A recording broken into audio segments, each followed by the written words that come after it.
All dear friends, good morning. मैं doctor Basant Meena MGI online classes में आपका हार्दिक अभिनंदन, स्वागत, मोस्ट वेलकम करता हूं। दोस्तों, आज आपकी पहल के ऊपर ही राजस्थान ज्योग्राफी से संबंधित जो टॉपिक मैं डाल रहा हूं उसका नाम है राजस्थान परिचय, स्थिति, आकार एवं विस्तार। दोस्तों, ये topic exam point of view से आपके लिए बहुत ही इंपॉर्टेंट टॉपिक रहेगा। इसको आप ध्यान पूर्वक पढ़िएगा। दोस्तों, ध्यान देना आप पे। सबसे पहले हम देखते हैं कि राजस्थान का परिचय। राजस्थान का परिचय। अब राजस्थान के बारे में हम कह सकते हैं कि राजस्थान वीर और वीरांगनाओं की त्याग और बलिदान की भूमि रहा है। यहाँ पे राजपूतों का बहुत जबरदस्त प्रशासन या शासन रहा है और इसी इनका काफी वर्चस्व रहा है और प्राण और न्योछावर के लिए भी ये भूमि जो है जानी जाती है और ये साहित्यिक क्षेत्र के लिए एक प्रेरणा स्रोत राज्य रहा है।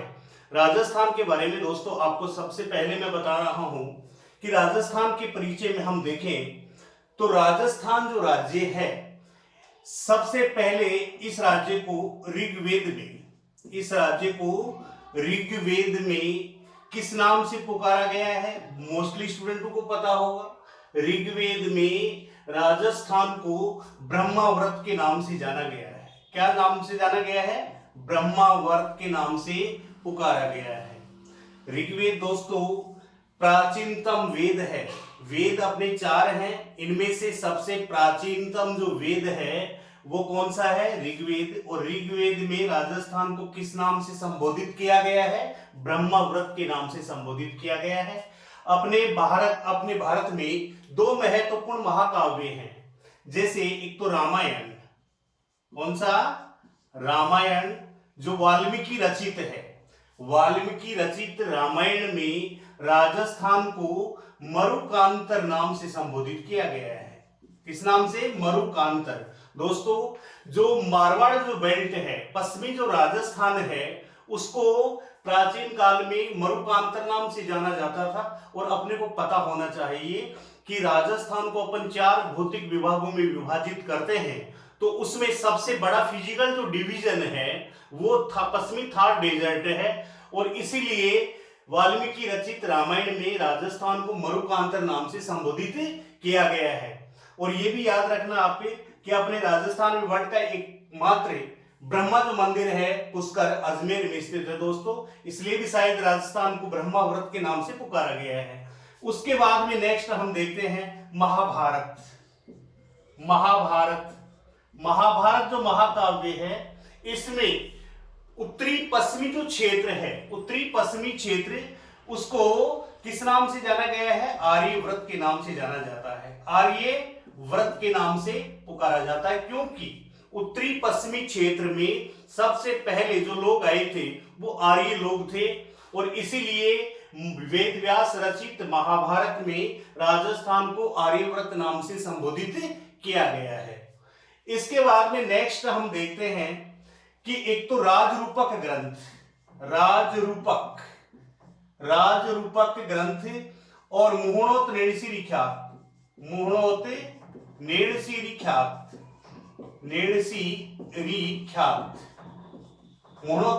ख्यात, इन दोनों में राजस्थान नाम आया है। राजरूपक जो वीरभान के द्वारा रचित है और मुहणतो नेणसी, ये इन दोनों में राजस्थान नाम पुकारा गया है। अपने राज्य को राजस्थान नाम से संबोधित किया गया है। उसके बाद में नेक्स्ट हम देखते हैं आगे कि राजस्थान के बारे में 625 ईस्वी में दोस्तों, 625 ईस्वी में सिरोही जिले में, कहां पे? सिरोही जिले में एक शिलालेख है जिसका नाम है बसंतगढ़ शिलालेख। और ये कौन से मंदिर में है? खीमल माता मंदिर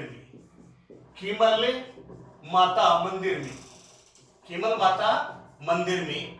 और यहां ये जो शिलालेख है ये वर्मलात राजा से रिलेटेड है और ये शिलालेख चावड़ा वंश से संबंधित है। चावड़ा वंश से संबंधित है। अब दोस्तों इसमें प्रश्न आ सकता है आपके कि राजस्थान का नाम जो है ये कौन से शिलालेख में मिला। 625 ईस्वी में सिरोही जिले में कौन सा शिलालेख है? बसंतगढ़ शिलालेख। ये खीमल माता के मंदिर में है और ये कौन से राजा से संबंधित है? वर्मलाल राजा से रिलेटेड है। और कौन से वंश से संबंधित है? चावड़ा वंश से। तो दोस्तों इसमें कई क्वेश्चन बन गए। इस शिलालेख में राजस्थान को राजस्थानादित्य नाम से पुकारा गया है, राजस्थानादित्य नाम से संबोधित किया गया है। उसके बाद में दोस्तों हम आगे चलते हैं। 625 के बाद में 1791 आता है दोस्तों, और ये भी बहुत ही इंपॉर्टेंट क्वेश्चन बनता है आपके लिए, जैसे ध्यान देना आप 1791 में। अब दोस्तों इसमें प्रश्न बन सकता है आपके एग्जाम में। 1791 में जोधपुर रियासत, कौन सी रियासत? जोधपुर रियासत का एक राजा था जिसका नाम था भीम सिंह। क्या नाम था? भीम सिंह। और इसने एक मराठों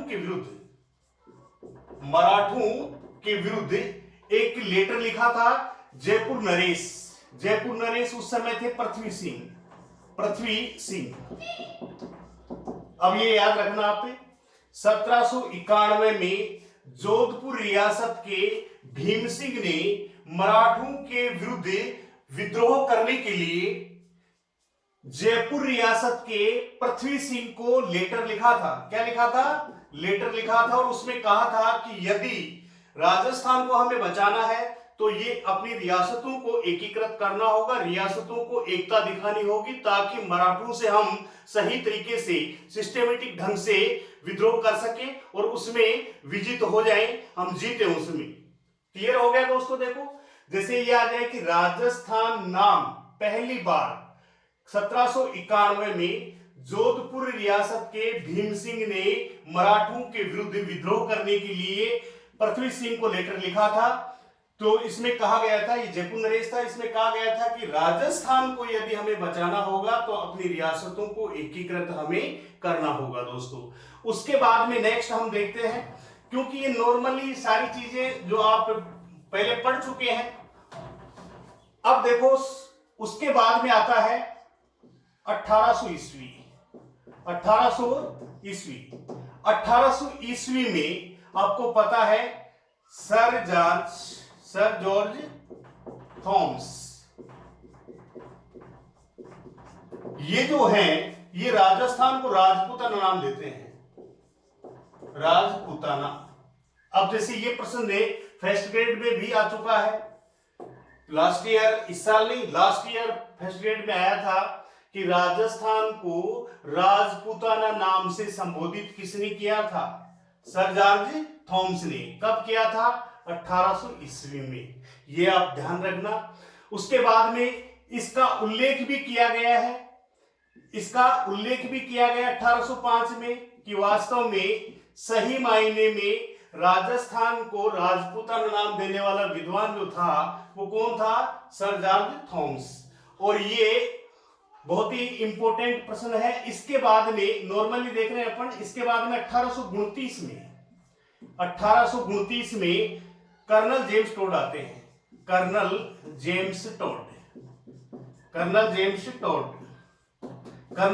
टोड ने राजस्थान को किस नाम से? राजस्थान को राजस्थान नाम दिया, रायथान दिया, रजवाड़ा नाम दिया। तो दोस्तों इन्होंने एक पुस्तक लिखी थी, इस पुस्तक का नाम था एनाल्स एंटीक्विटीज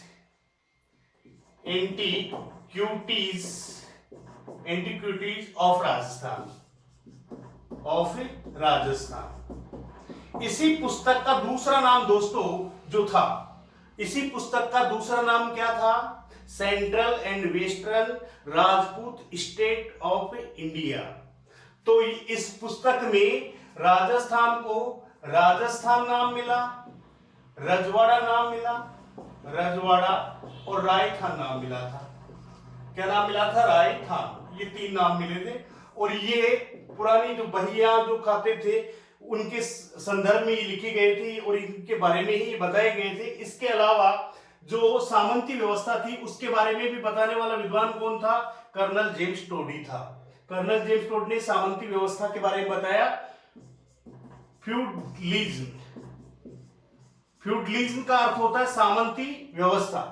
तो सामंतों के बारे में बताने वाला विद्वान भी कौन था? और राजस्थान इतिहास के बारे में जो लिखने वाला विद्वान जो था कर्नल जेम्स टोड था। इसको राजस्थान इतिहास के पितामह भी कहते हैं। राजस्थान इतिहास के पितामह, राजस्थान इतिहास के जनक के नाम से भी जाना जाता है, क्योंकि राजस्थान इतिहास के प्रथम इतिहासकार के रूप में किन्हें जाना जाता है?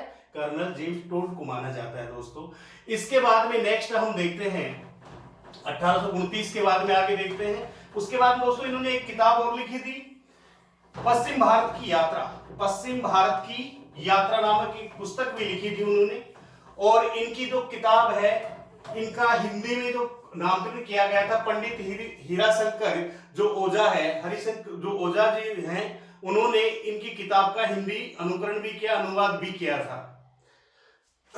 उसके बाद में नेक्स्ट हम देखते हैं आगे कि राजस्थान के बारे में सबसे पहले देखिए अपन 25 मार्च 1948 को पहली बार राजस्थान एकीकरण के दौरान 25 मार्च 1948 को राजस्थान नाम अपने सामने आता है एकीकरण में।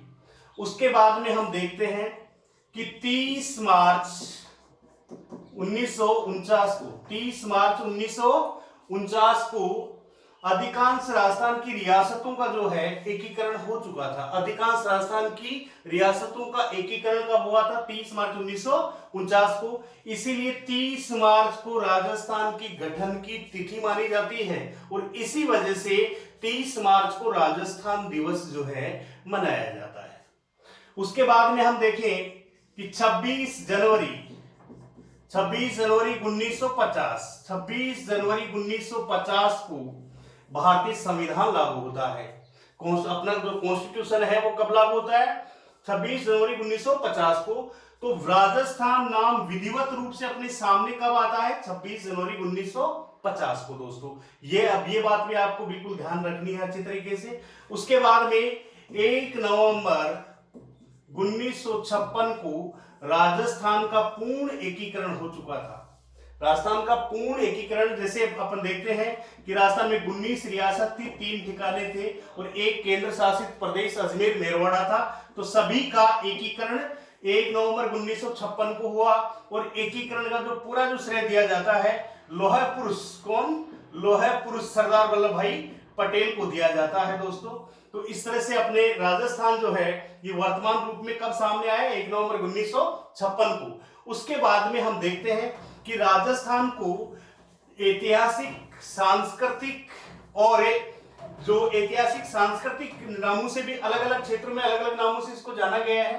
तो एक मैप के द्वारा हम देखते हैं, जैसे मैं राजस्थान मैप बना रहा हूं यहाँ पे, तो ध्यान देना आप।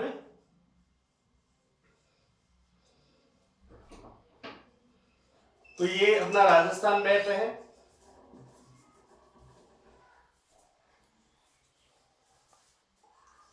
अब इसमें अपन देखेंगे कि अलग अलग जो क्षेत्रीय जो पार्ट हैं उनके अलग अलग नामकरण किए गए हैं।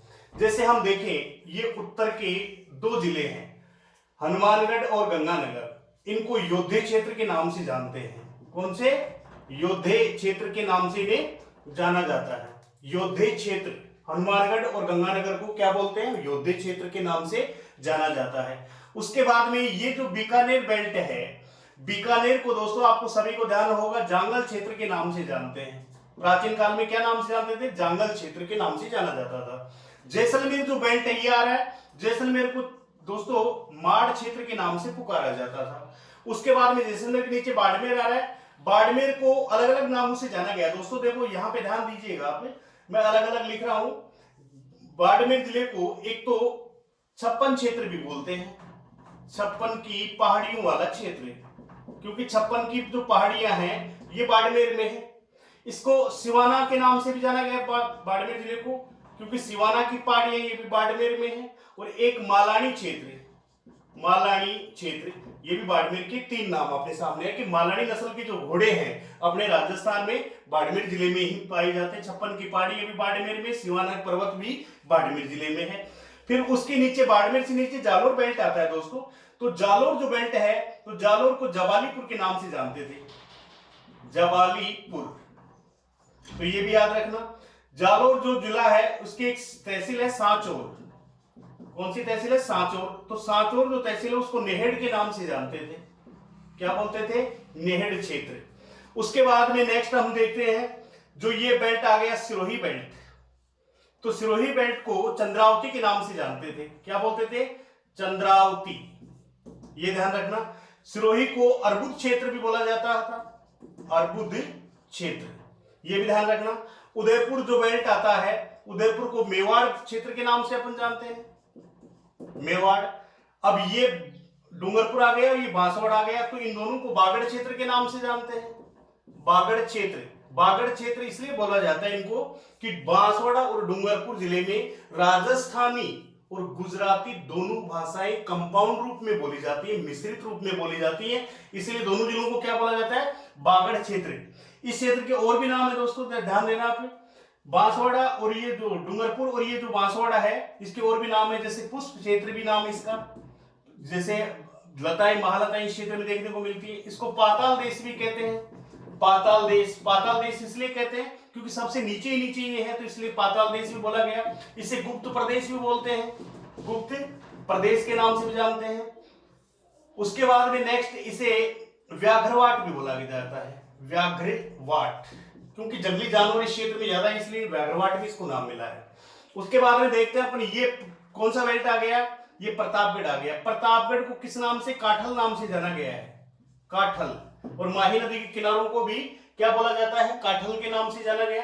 फिर ये बेल्ट आ गया चित्तौड़गढ़, चित्तौड़गढ़ बेल्ट आ गया। तो चित्तौड़गढ़ को हम प्राचीन समय में सीवी के नाम से जानते थे। क्या बोलते थे? सीवी। ये भी ध्यान रखना। ये जो मैंने आपको बताया सिरोही यहाँ पे, तो सिरोही में गिरवा, ये भी याद रखना, बहुत बार प्रश्न आता है गिरवा क्षेत्र क्या है। तो पूर्वी सिरोही जिले में तीव्र कटी फटी जो पहाड़ियां हैं उनको किस नाम से जाने? गिरवा। क्योंकि पिछली बार फर्स्ट ग्रेड में भी आया था गिरवा क्षेत्र कौन सी क्षेत्र में है या कौन से जिले में है, तो आपको बताना है कि पूर्वी सिरोही में तीव्र कटी फटी पहाड़ियों को किस नाम से जाना गया है? गिरवा के नाम से जाना गया है। सिरोही को मैंने आपको बताया कि सिरोही को चंद्रावती के नाम से भी जानते हैं और अर्बुद क्षेत्र के नाम से भी जाना जाता है। फिर इसके बाद में नेक्स्ट हम देखते हैं आगे। अब दोस्तों यहां पे ध्यान देना, अब ये धौलपुर, भरतपुर, देखो अलवर से देख लगाते हैं, अलवर, भरतपुर, धौलपुर और ये करौली, ये चार जो जिले हैं इसको मत्स्य क्षेत्र के नाम से जानते हैं। पढ़ा होगा आपने मत्स्य क्षेत्र कौन से चार जिलों को बोला जा रहा है? अलवर, भरतपुर, धौलपुर और करौली को मत्स्य क्षेत्र के नाम से जानते हैं। इसके बाद में अलवर जो बेल्ट है, अलवर के उत्तरी भाग को कुरु क्षेत्र के नाम से भी जाना जाता है। अलवर जिले के उत्तरी भाग को कुरु क्षेत्र के नाम जानते हैं। और हरियाणा से जुड़ा हुआ जो पोर्शन है उसे दोस्तों राठ क्षेत्र के नाम से जाना जाता है। क्या बोला जाता है? राठ क्षेत्र। एग्जाम में कि राठ क्षेत्र कौन से राज्य से लगा हुआ है या कौन से राज्य से संबंधित है, तो अपने राजस्थान का पार्ट जो हरियाणा से लगा हुआ है उसको राठ क्षेत्र के नाम से जाना गया है। अब उसके बाद में दोस्तों देखो ऊपर देखते हैं अपन कि ये शेखावाटी बेल्ट आ गया, ये सीकर, झुंझुनू और ये चूरू आ गया। ऊपर फिर हनुमानगढ़ आ गया। तो ये तीनों जो जिले हैं इनको शेखावाटी नाम मिला था, शेखावाटी, शेखावाटी। शेखावाटी क्षेत्र के अंतर्गत राजस्थान के कौन कौन से तीन जिले आते हैं? सीकर, झुंझुनू और चूरू, ये ध्यान रखना। इसके बाद में चूरू जो जिला है इसका एक क्षेत्र सुजला क्षेत्र भी कहलाता है, सुजला क्षेत्र। अब दोस्तों यहां पे कंफ्यूज नहीं होना, सुजलाम जो परियोजना है वो माही नदी के ऊपर चलाई जा रही है। सुजलाम सुफलाम परियोजना कहां चल रही है? माही नदी के ऊपर। बट सुजला जो क्षेत्र है ये नागौर जिले के दो क्षेत्रों को कहा जाता है, सुजानगढ़ और लाडनू को, ये याद रखिएगा। नागौर जिले के सुजानगढ़ और लाडनू को किस नाम जाना जाता है? सुजला क्षेत्र के नाम से जाना जाता है। उसके बाद में देखो ये बीच में ये अजमेर आ गया, तो अजमेर को दोस्तों क्या कहते हैं? मेरवाड़ा, मेरवाड़ा। अब ये प्रश्न भी फर्स्ट ग्रेड में आया हुआ है कि मेरवाड़ा की पहाड़ियां कौन से जिले में है, तो बिल्कुल क्लियर कर देंगे अपन, अजमेर जिले में है। अब उसके बाद में नेक्स्ट अपन देखें, अब आगे देखिए आप नेक्स्ट, अब ये भीलवाड़ा बेल्ट आ गया नीचे, भीलवाड़ा। अब जो भीलवाड़ा जो बेल्ट है, अब भीलवाड़ा जिले में अपन स्पेशली देखेंगे प्रश्न, जो बहुत ही इंपॉर्टेंट क्वेश्चन यहाँ पे बनते हैं, एक ऊपर माल का पठार। कौन सा? ऊपर माल का पठार। अब ये प्रश्न भी कई बार एग्जाम में पूछा जा चुका है, ऊपर माल का पठार किनके बीच में है? तो ये याद रखना, चित्तौड़गढ़ जिले की भैंसरोडगढ़ से, चित्तौड़गढ़ जिले के भैंसरोडगढ़ से लेकर और भीलवाड़ा जिले के बिजोलिया तक के पठारी भाग को क्या कहते हैं? ऊपर माल का पठार कहा जाता है। ये प्रश्न भी आप ध्यान रखना। उसके बाद में देखो, ये झालावाड़ बेल्ट है, तो झालावाड़ को मालव प्रदेश के नाम से जानते हैं। क्या कहते हैं? मालव देश या मालव प्रदेश के नाम से, क्योंकि मालवा के पठार से लगा हुआ है, इसलिए इसको मालव प्रदेश के नाम से भी पुकारा गया है। उसके बाद में माल खेराड़। अब जो टोंक बेल्ट है, टोंक बेल्ट, अब एक तो देखो भीलवाड़ा जिले की जहाजपुर तहसील आती है, जहाजपुर, भीलवाड़ा जिले का जहाजपुर क्षेत्र, और टोंक जिले का मालपुरा क्षेत्र, वो कहलाता है माल खेराड़। क्या कहलाता है? माल खेराड़ क्षेत्र कहलाता है। ये याद रखिए आप दोस्तों। ये सारे प्रश्न एक से बढ़ के एक इंपॉर्टेंट क्वेश्चंस आपके पास आ रहे हैं। इसके बाद में ये बेल्ट आ रही है जोधपुर की। अब जोधपुर जो जिला है, अब इसको अपन क्या कहते हैं? मारवाड़ कहते हैं। मारवाड़ बेल्ट कहा जाता है इस क्षेत्र को, और इसी क्षेत्र को प्राचीन समय में मरुकांतर के नाम से भी जाना गया था। और मैंने बताया आपको कि वाल्मीकि रचित रामायण में अपने राजस्थान को मरुकांतर नाम से संबोधित किया गया था, और प्राचीन काल में मारवाड़ को ही मरुकांतर नाम से संबोधित किया गया था। ये प्रश्न सारे बिल्कुल क्लियर आपके अच्छे तरीके से होने चाहिए। उसके बाद में ये नागौर बेल्ट आता है, तो नागौर क्षेत्र को कहा जाता था अहिच्छत्रपुर, अहिच्छत्रपुर के नाम से इसको जाना जाता था। किसको? नागौर बेल्ट को अहिच्छत्रपुर के नाम से पुकारा गया था। तो ये प्रश्न सारे क्लियर होने चाहिए। इसके बाद में यहाँ पे जालोर जो बेल्ट है, यहाँ सुंधा माता का पर्वत भी है दोस्तों, सुंधा माता पर्वत। अब जैसे एग्जाम में सुंधा माता पर्वत जो है, ये कौन से जिले में है? तो ये जालोर में है। अब यहाँ पे दोस्तों दो प्रश्न और बनते हैं। दो प्रश्न इंपोर्टेंट क्या बनते हैं कि एक तो प्रश्न बन गया कि सुंधा माता पर्वत कौन से जिले में है, तो आप बता दो कि जालोर में। दूसरा प्रश्न बन गया कि राजस्थान का प्रथम रोप वे कहां स्थापित किया गया है? राजस्थान का पहला रोप वे, जो रज्जू मार्ग कहते हैं हिंदी में, एक पर्वत से दूसरे पर्वत पे जाने का जो रास्ता है, जो रास्ता बनाया जाता है, जो रोपवे बनाया जाता है, तो वो कहां बना पहली बार? राजस्थान में, सुंधा माता पर्वत पे। इसके बाद में एक क्वेश्चन और इंपॉर्टेंट यहां पे बनता है कि सबसे पहले सुंधा माता पर्वत के समीप ही राजस्थान का पहला भालू अभयारण्य स्थापित किया गया है। तो ये बात याद रखना, पहला भालू अभयारण्य और राजस्थान का पहला रोपवे और सुंधा माता पर्वत, ये तीन चीजें आपको याद रखनी है। इसके बारे में मैंने बताया था सांचौर के बारे में, सांचौर को अपन राजस्थान का पंजाब के नाम से भी जाना जाता है। अब दोस्तों ये पोर्शन आता है, अब ये जो बेल्ट है कोटा, अब कोटा, ये कोटा के ऊपर ये बूंदी, ये बारा और ये झालावाड़, इसको हम हाड़ौती कहते हैं। क्या कहते हैं? हाड़ौती। हाड़ौती का पठार भी कहते हो इसको आप। राजस्थान का चौथा भौतिक विभाग जब पढ़ोगे आप, तो इसमें आपके पास क्लियरिफिकेशन हो जाएगा इस चीज का कि हाड़ौती का पठार मुख्य रूप से राजस्थान के 4 जिलों में फैला हुआ है, मुख्य रूप से कोटा, बूंदी, बारा और झालावाड़। तो ये याद रखना। हाड़ौती इसका नाम क्यों पड़ा? क्योंकि यहाँ पे हाड़ा वंश के राजपूत लोगों का शासन रहा था इस क्षेत्र में, इसीलिए इस पठारी क्षेत्र को हाड़ौती का पठार नाम दिया गया है दोस्तों, ये ध्यान रखिएगा। इसके बाद में हम देखते हैं कि राजस्थान के और जो नामकरण किए गए हैं, ये किसी भी सांस्कृतिक, ऐतिहासिक परिप्रेक्ष्य में ये नाम स्थापित किए गए हैं, और इन नामों से रिलेटेड आपके क्वेश्चन एग्जाम में कई बार पूछ लिया जाता है। अब प्रश्न आने के तरीके दोस्तों देखो, अब इसमें 3 टाइप से प्रश्न बन सकते हैं। पहला प्रश्न जैसे एग्जाम में बनेगा कि योद्धे क्षेत्र, मैं डायरेक्टली वैसे बता रहा हूं, ध्यान दीजिएगा आप, योद्धे क्षेत्र राजस्थान के कौन से जिले को कहा जाता है? तो आप ध्यान देना, योद्धे क्षेत्र कौन से जिले को कहा जाता है? हनुमानगढ़ और गंगानगर। आंसर आ गया हनुमानगढ़ और। तो दोस्तों मैं आपको बता रहा था कि ये जो पहला प्रश्न, देखो प्रश्न कैसे पुटअप होंगे इसमें से, कि पहला प्रश्न जैसे ऐसे बन रहा है कि राजस्थान का योद्धे क्षेत्र कौन से जिले से संबंधित है। अब जैसे योद्धे क्षेत्र के अंतर्गत अपने को पता है कि कौन कौन से 2 जिले आ रहे हैं, हनुमानगढ़ और गंगानगर। ऐसे प्रश्न आ जाए कि जांगल प्रदेश कौन से जिले को कहा गया, तो अपने को पता है बीकानेर। एक तो इस टाइप का प्रश्न बनेगा। दूसरे टाइप का प्रश्न ऐसे बनेगा कि जैसे मैप से रिलेटेड अब मैप में पर्टिकुलर उस स्थान का आपको पता होना चाहिए। जैसे आपके ऑप्शन में देगा ए, बी, सी या डी, ऐसे ऑप्शन दे दिया और ऐसे पूछ लिया कि उत्तर से दक्षिण की ओर जिलों का क्रम बताइए, या उत्तर से दक्षिण की ओर जिलों का क्रम बताइए, या दक्षिण से उत्तर की ओर जिलों का क्रम बताइए। अब जैसे अपन देखो, अब उत्तर से दक्षिण की ओर चलेंगे तो आपको पता है पहला सी आ रहा है, फिर बी आ रहा है और फिर ए आ रहा है। और यदि दक्षिण से उत्तर की ओर चलेंगे तो पहला ए आ रहा है, दूसरा बी आ रहा है, तीसरा सी आ रहा है, चौथा डी आ रहा है। तो ये क्रम से दूसरा प्रश्न बनेगा। तीसरा सुमिलन से रिलेटेड आएगा, सुमिलित करवाएगा वो।